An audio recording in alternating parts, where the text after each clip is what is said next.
Hello guys, welcome to talkies today channel. ఈరోజు రీసెంట్గా ఓటీటీలో రిలీజ్ అయిన Janaki versus state of Kerala అనే మూవీ ఎలా ఉందో డిస్కస్ చేద్దాం. సో వీడియోలోకి వెళ్ళే ముందు మీరు మన ఛానల్ని ఫస్ట్ టైం చూస్తున్నట్టయితే ఒక లైక్ చేయండి, ఒక కామెంట్ చేయండి, అలాగే మన ఛానల్ని సబ్స్క్రైబ్ చేసుకోండి. చాలామంది మన ఛానల్ని సబ్స్క్రైబ్ చేసుకోకుండానే వీడియోస్ చూస్తున్నారు గైస్. మీరు సబ్స్క్రైబ్ చేసుకుని చూడడం వల్ల ఛానల్కి ఎంత ఎంకరేజ్మెంట్గా ఉంటుంది. సో సబ్స్క్రైబ్ చేసుకుని వీడియోస్ చూడండి. ఇంకా లేట్ చేయకుండా వీడియోలోకి వెళ్ళిపోదాం. Let's get started. ఈ మధ్య కాలంలో కోర్ట్ రూమ్ డ్రామాస్కి సంబంధించిన సినిమాలు ఎక్కువగా వస్తున్నాయి. ఒకప్పుడు ఈ టైప్ ఆఫ్ స్టోరీస్ పట్ల ఆడియన్స్ అంత ఇంట్రెస్టింగ్గా ఉండేవాళ్ళు కాదు. కానీ ఇప్పుడు ఈ టైప్ ఆఫ్ స్టోరీస్ని ప్రజెంట్ చేసే విధానం మారడంతో ఈ సినిమాలు కూడా జనాల నుంచి మంచి ఆదరణ లభిస్తుంది. ఈ నేపథ్యంలోనే మలయాళం నుంచి వచ్చిన సినిమానే Janaki versus state of Kerala. ఈ ఇయర్లోనే థియేటర్స్లో రిలీజ్ అయ్యి రీసెంట్గా G5 ఓటీటీలో స్ట్రీమ్ అవుతుంది. ఈ సినిమా ఎలా ఉందో ఇప్పుడు చూద్దాం. జానకి విద్యాధరన్ రేప్కి గురవుతుంది. ఆ విషయాన్ని పోలీసు వారి దృష్టికి తీసుకువెళ్ళడానికి ప్రయత్నిస్తాడు ఆమె తండ్రి. అప్పుడు అక్కడ జరుగుతున్న గొడవలో ప్రాణాలు కోల్పోతాడు. తన ఫ్రెండ్ నవీన్తో కలిసి పోలీస్ స్టేషన్కి అప్పుడు జానకి వస్తుంది. తండ్రి మరణ వార్తల గురించి తెలుసుకుని జానకి అక్కడే కుప్పకూలిపోతుంది. ఆమె రేపుకు గురైందన్న విషయం పోలీసు వాళ్ళకి అప్పుడే తెలుస్తుంది. జానకి బెంగళూరులో ఒక సాఫ్ట్వేర్ కంపెనీలో పనిచేస్తూ ఉంటుంది. తాను పుట్టి పెరిగిన కేరళలో జరుగుతున్న జాతరకి తన ఫ్రెండ్స్ని తీసుకుని వెళ్తుంది. వాళ్ళని బస్ ఎక్కించిన తర్వాత అంతకుముందు తాము ఆగిన ఒక బేకరీలో ఫోన్ మర్చిపోయిన విషయం జానకి గుర్తొస్తుంది. అప్పటికే బాగా చీకటి పడిపోయి ఉంటుంది. ఆ ఫోన్ కోసం బేకరీ వెళ్ళిన సమయంలోనే ఒక గుర్తు తెలియని వ్యక్తులు తనపై అఘాయిత్యానికి పాల్పడ్డారని న్యాయస్థానంలో జానకి చెప్తుంది.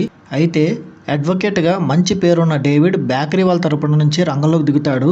లభించిన సాక్ష్యాధారాలను దృష్టిలో పెట్టుకుని తన తెలివితేటలతో బేకరీ వారిని కాపాడతాడు. ఆ సమయంలో జానకి చాలా బాధపడుతూ ఉంటుంది.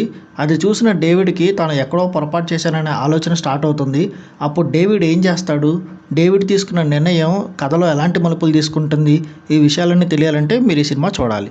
ఒక కేసుకు సంబంధించిన విషయం దేశమంతా చర్చించుకునే విధంగా మారడం, కోర్టు తీర్పు గురించి ప్రజలంతా ఇంట్రెస్టింగ్గా ఎదురు చూడడం, మీడియాలో వరుస కథనాలు రావడం, పోలీస్ వారి హడావడి వంటి ఎలిమెంట్స్తో గతంలో చాలా సినిమాలు వచ్చాయి. అలాంటి కోవలోనే ఈ సినిమాను కూడా ఆవిష్కరించారు. సాధారణంగా కోర్ట్ రూమ్ డ్రామాల్లో వాదనలు ప్రతివాదనలు, సేకరించే ఆధారాలు, అసలు ఏం జరిగిందనే పరిశోధన ప్రధానమైన పాత్రలను పోషిస్తూ ఉంటాయి. ఇరువైపుల గల న్యాయవాదులు లాజిక్లు ఎత్తుక్కుంటూ ముందుకు వెళ్ళడం ఇలాంటి అంశాలని జనాలకు ఇంట్రెస్ట్ కలిగిస్తూ ఉంటాయి. ఏ క్షణంలో కేసు ఏ మలుపు తిరుగుతుందో అనే ఒక ఇంట్రెస్ట్ని కలిగించినప్పుడే ఈ టైప్ ఆఫ్ స్టోరీస్ ఆడియన్స్కి కనెక్ట్ అవుతాయి. ఈ సినిమా విషయానికి వస్తే అలాంటి ఇంట్రెస్ట్ కలిగించలేదనే చెప్పాలి. ఈ సినిమాలో 3 వైపుల నుంచి ప్రేక్షకులని సందేహాలను రేకెత్తిస్తూ డైరెక్టర్ ముందుకెళ్ళాడు. ఆ 3 వైపుల నుంచి ముడుపులిప్పుకుంటూ రావడం ఆడియన్స్లో ఇంట్రెస్ట్ని కలిగించాలి. కానీ ఎక్కడికక్కడ తేలిపోవడం నిరాశ కలిగిస్తుంది. అనుమానితులు కారకులు తాలూకు వచ్చిన సన్నివేశాలన్నీ పెద్దగా ప్రభావితం చేయలేకపోయాయి.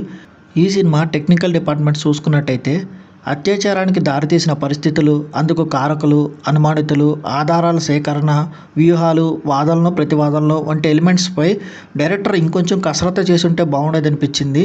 వాదనలు ప్రతివాదనల విషయంలో పసలేకపోవడం ఆడియన్స్కి నిరాశ కలిగిస్తుంది. ఈ సినిమాలో జానకిగా అనుపమ పరమేశ్వరన్ పర్ఫార్మెన్స్ జనాలను ఆకట్టుకుంటుంది. చాలా బాగా నటించింది. ఇంకా ఈ సినిమాకి సంబంధించిన సినిమాటోగ్రఫీ పర్వాలేదనిపిస్తుంది. ఈ సినిమాకి అందించిన బీజిఎం ఓకేగా ఉంటుంది. ఎడిటింగ్ ఇంకొంచెం బెటర్గా ఉండుంటే బాగుండేదనిపిస్తుంది. ఇంకా ఓవరాల్గా చూసుకున్నట్టయితే ఒక అత్యాచార సంఘటన చుట్టూ రాసుకున్న స్టోరీ ఇది సీరియస్గా వెళ్తూ ఉంటుంది. అనూహ్యమైన మలుపులు కానీ ట్విస్టులు కానీ ఈ సినిమాలో పెద్దగా కనిపించవు. ఆడియన్స్ వెయిట్ చేసే ఒక కీలకమైన సన్నివేశాలు చాలా సాధారణంగా వచ్చి వెళ్ళిపోతూ ఉంటాయి. ఎమోషన్స్ పరంగా కూడా ఎక్కువ కనెక్ట్ కాకపోవడం కొంచెం మైనస్గా కనిపిస్తుంది. మీరు కనుక court room drama movie lovers అయితే ఈ సినిమా మీకు ఒకసారి నచ్చుతుంది. మిగిలిన ఆడియన్స్కి ఈ సినిమా అంతగా ఇంపాక్ట్ఫుల్గా అనిపించదు. ఓవరాల్గా ఈ సినిమాకి మన టాకీస్ టుడే ఛానల్ వాళ్ళు ఇస్తున్న రివ్యూ రేటింగ్ 2.5/5. ఇది నా ఒపీనియన్ మాత్రమే. ఒకవేళ ఈ సినిమాని మీరు ఆల్రెడీ చూసినట్టయితే ఈ సినిమా మీకు ఎలా అనిపించింది అనేది కింద కామెంట్ సెక్షన్లో మెన్షన్ చేయండి. ఇంకెవరైనా మన ఛానల్ సబ్స్క్రైబ్ చేసుకోకపోతే ఇప్పుడే సబ్స్క్రైబ్ చేసుకోండి. వీలైతే పక్కన ఉన్న బెల్ బటన్ కూడా ప్రెస్ చేసి పెట్టుకోండి. ఇది వాళ్ళ వీడియో గైస్. మళ్ళీ ఇంకొక మంచి వీడియోతో మీ ముందుకు వస్తాను. Thanks for watching. జై హింద్.